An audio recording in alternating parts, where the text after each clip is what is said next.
Saudara, lorong-lorong kasus pembunuhan Vina di Cirebon 8 tahun silam satu persatu terbuka. Sejumlah saksi yang dihadirkan pada 2016 lalu mencabut keterangan di berita acara pemeriksaan terdahulu. Langkah ini kemudian memancing tanda tanya soal awal pemeriksaan kasus kematian Vina dan kekasihnya Muhammad Rizky atau Eki. Dan nama Ibtu Rudiana, ayah Eki, kembali menjadi sorotan publik. Apalagi Rudiana ikut menangkap 8 orang terpidana yang disebut sebagai pelaku pembunuhan Vina dan Eki. Saya mohon kepada seluruh warga negara Indonesia agar jangan membuat kami lebih sakit. Eki adalah anak kandung kami yang mana menjadi korban daripada kelompok-kelompok yang kejam. Saya tidak diam, saya terus berupaya dan bekerja sama dengan Reskrim. Kalau Anda ingat saudara, ini adalah visual kali pertama Ibtu Rudiana buka suara setelah 8 tahun kasus kematian putranya dan Vina kembali ramai diperbincangkan publik. Dengan terisak, Rudiana menegaskan bahwa dirinya selama ini tidak tinggal diam. Rudiana berharap para pelaku yang tersisa dapat tertangkap. Namun, sejak pernyataan ini muncul ke publik, tepatnya pada Mei waktu lalu, ayah Eki justru irit bicara soal kasus Vina dan Eki. Pihak keluarga dari Vina bahkan hingga kini sulit menghubungi keluarga Eki. Kakak Vina yang bernama Marliana sudah berusaha menghubungi keluarga Eki beberapa waktu lalu sebelum film soal Vina ini hendak diangkat. Tetapi juga tak kunjung mendapatkan jawaban. Marliana mengungkapkan bahwa komunikasi dengan keluarga Eki sempat terjalin sejak awal hingga proses persidangan di tahun 2016 lalu.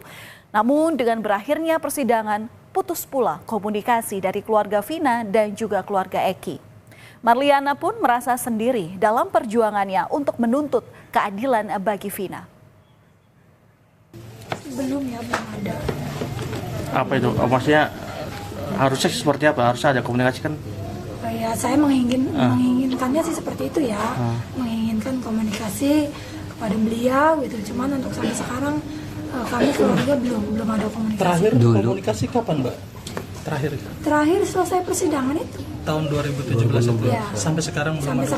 Sudah mencoba menghubungi atau gimana? Waktu proses awal sudah ya, cuman kan nggak diangkat gitu. Terus sampai sekarang nggak ini lagi kan, nggak mencoba menghubungi. WhatsApp atau apa juga sama? Nggak ada sama sekali ya komunikasi. Ibtu Rudiana atau ayah Eki memegang peranan penting dalam pengusutan kasus Vina. Hal itu terlihat dalam salinan berita acara pemeriksaan yang diduga menjadi milik dari saksi Rudiana. Dalam BAP itu, Rudiana menerangkan bahwa dirinya ini bersama dengan rekan-rekannya mengamankan 8 orang yang disebutnya sebagai pelaku pembunuhan di depan SMP Negeri 11 Kota Cirebon. Rudiana lalu membawa mereka ke Polres Cirebon Kota untuk diinterogasi. Padahal jika kita lihat di tahun 2016, Ibtu Rudiana bukan bagian dari Satuan Reskrim, melainkan menjabat sebagai Kasat Narkoba Polres Cirebon. Dan usai kasus Vina ini bergulir, saudara, Rudiana kemudian dipromosikan menjadi Kapolsek Kesambi Cirebon pada tahun 2022. Lalu sekarang jabatannya yakni sebagai Kapolsek Kapetakan. Sementara itu, teman Eki, Liga Akbar, mencabut beberapa poin dalam BAP yang saat itu tertulis di tahun 2016, yakni pernyataan soal ia bersama Eki dan Vina saat dikejar geng motor dan melihat keduanya dikejar serta dilempari batu oleh pelaku.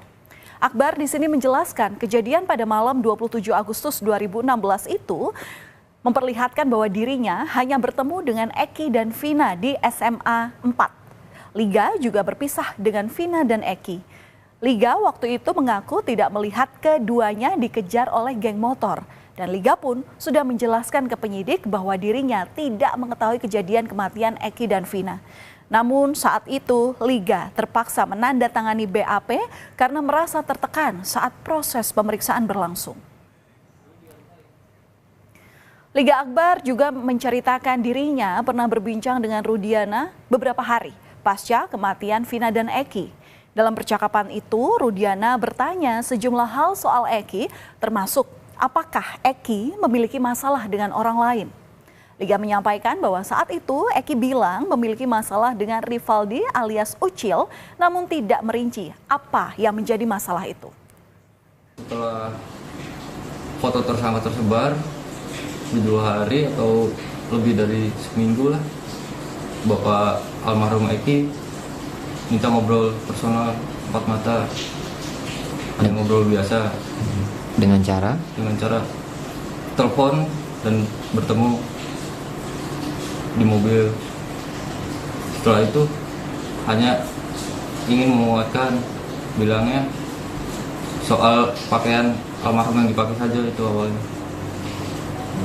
Apalagi yang diobrolkan pada saat itu? Menanyakan sebelumnya ada masalah tidak. Masalah sama siapa maksudnya? Masalah dengan orang lain. Masalah dengan orang lain? Iya. Terus kamu jawab? Jawab, almarhum Eki pernah curhat. Katanya pernah punya masalah sama Rivaldi. Rivaldi yang mana? Rivaldi Ucil. Dengan terpaksa Pak, saya tanda tangan. Tanda tangan BAP? Awalnya saya menolak dulu. Berulang kali menolak? Berulang kali menolak. Terus penyidik bilang apa waktu? Emang gak kasihan sama almarhum Eki sama Vina katanya. Saya bilang, emang saya nggak di situ Pak, saya mau harus kayak gimana? Sementara itu, Saudara, Farhad Abbas yang merupakan kuasa hukum dari Saka Tatal melaporkan Ibtu Rudiana ke Mapolres Cirebon pada hari Senin lalu lantaran diduga merekayasa penanganan kasus Vina berdasarkan bukti keterangan BAP yang dibuatnya di tahun 2016. Farhad juga melaporkan Rudiana ke Bareskrim Polri dan Propam Polri. Dari data yang dikumpulkan, Farhad melihat adanya pemaksaan dan kekerasan saat pengambilan keterangan untuk berita acara. Saka Tatal berulang kali menegaskan bahwa dirinya tidak terlibat dalam kasus kematian Vina dan Eki. Yang kita laporkan membuat laporan palsu itu karena pelapor atau polisi pertama sebelum dilakukannya otopsi, dia sudah menyimpulkan bahwa ada luka tusukan atau sabetan benda tajam.